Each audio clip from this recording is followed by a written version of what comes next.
काल भला मोठा एक ड्रामा झाला.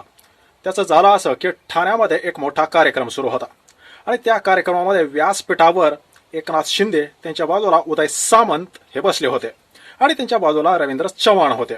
अचानक उदय सामंत आणि रवींद्र चव्हाण यांची काहीतरी कानात कुजबुज होते आणि उदय सामंत बाजूला जाऊन बसतात आणि रवींद्र चव्हाण एकनाथ शिंदे यांच्या जवळ येऊन बसतात आणि मग दोघं जण बरोबर कॅमेरा वगैरे आला की काहीतरी कुजबुज करतात. म्हणजे काय, एक नाटक ज्याला आपण म्हणतो, एक ड्रामा ज्याला आपण म्हणतो, की कुठेतरी लोकांना असं दाखवायचं की आमच्यामध्ये काहीही बिनसलेलं नाही आणि आता निवडणूक संपली आणि आमच्यात सगळं काही ओके आहे.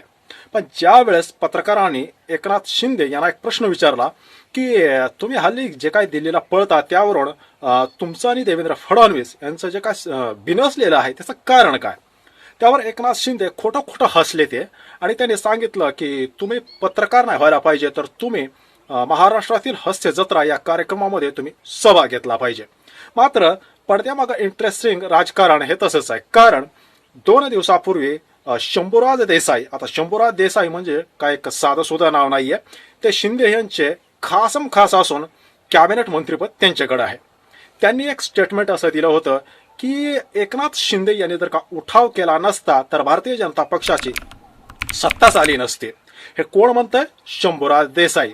म्हणजे काय की एकनाथ शिंदे जर का गुवाहाटीला गेले नसते तर उद्धव ठाकरे यांची मुख्यमंत्री पदाची खुर्ची गेली नसती. म्हणजे शंभूराज देसाई यांना फक्त एवढंच सांगायचं होतं की आमच्या जीवावर तुम्ही सत्ता उपभोगता, म्हणजे आमच्या जीवावरच भारतीय जनता पक्षाची सत्ता आहे.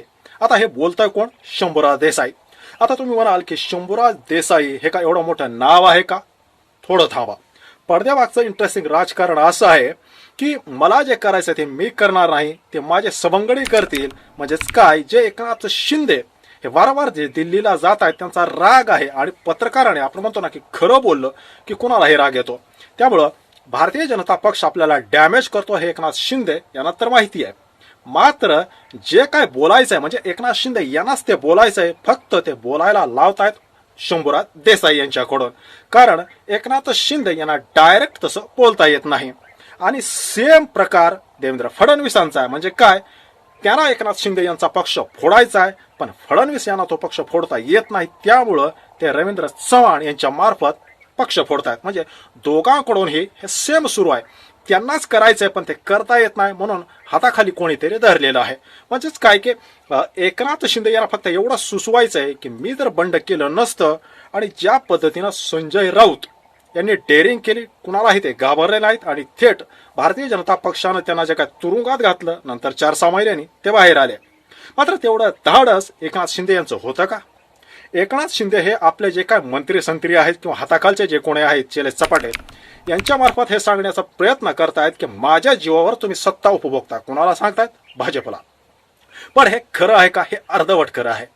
जर का शिंदे यांनी उठाव केला नसता तर भाजपची सत्ता आली नसती, हे खरं जरी असलं तर शिंदे यांनी उठाव केला नसता तर शिंदे कुठे गेले असते? अर्थात तुरुंगामध्ये. याचं कारण संजय राऊत यांनी एका मुलाखतीमध्ये स्पष्टपणे असं सांगितलं होतं की एकदा एकनाथ शिंदे हे मातोश्रीवर आले.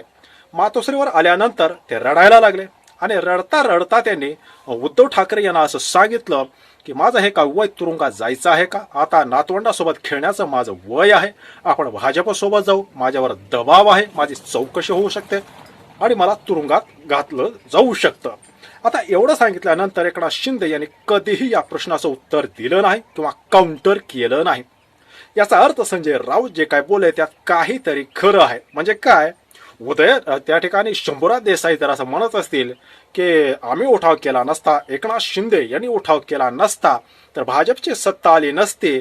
पण शिंदे यांनी जर उठाव केला नसता तर शिंदे सकट ज्यांना ज्यांना भाजपला आतमध्ये टाकायचंय, तुरुंगात टाकायचंय, त्या सगळ्यांना भाजपनं उचलून ईडीच्या मार्फत तुरुंगामध्ये डांबलं असतं.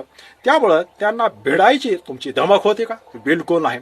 यावेळेला आज सुद्धा शंभूराज देसाई किंवा एकनाथ शिंदे हे वारंवार फडणवीस यांना कुठेतरी अडचणीत आणण्याचा किंवा एक प्रकारे डोळे दाखवण्याचा प्रकार जरी करत असले तरी शिंदे यांचा पक्ष जिवंत कोणामुळे आहे? अमित शहा यांच्यामुळं.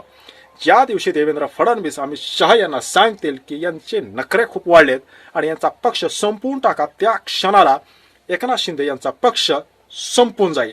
मात्र एवढं साधं शंभूराज देसाई असतील किंवा एकनाथ शिंदे, म्हणजे सध्या झालंय असं की एकनाथ शिंदे हे असं वावरतायत की जणू त्यांचा पक्ष त्यांनीच निर्माण केलाय, त्यांनी संघर्ष केलाय आणि मोठ्या असा आंदोलनानंतर त्यांचा पक्ष त्यांनी निर्माण केलाय आणि त्यामुळे ते त्या पक्षाचे अध्यक्ष आहेत. मात्र असं आहे का? बिलकुल नाही. अमित शहा यांच्या कृपेमुळे शिवसेनेमध्ये फूट पडली आणि अमित शहा यांनी निवडणूक आयोगाच्या माध्यमातून तो पक्ष शिंदे यांना दिला. त्यामुळे ज्या क्षणी अमित शहा यांना वाटतील की हे डोक्यावर बसतात त्या क्षणी ते एकनाथ शिंदे यांचा पक्ष काढून सुद्धा घेतील. एवढी साधी गोष्ट सुद्धा शिंदे यांच्या लक्षात येत नाही. बाकी या विश्लेषणावर आपलं मत काय, कमेंट नक्की करा. धन्यवाद.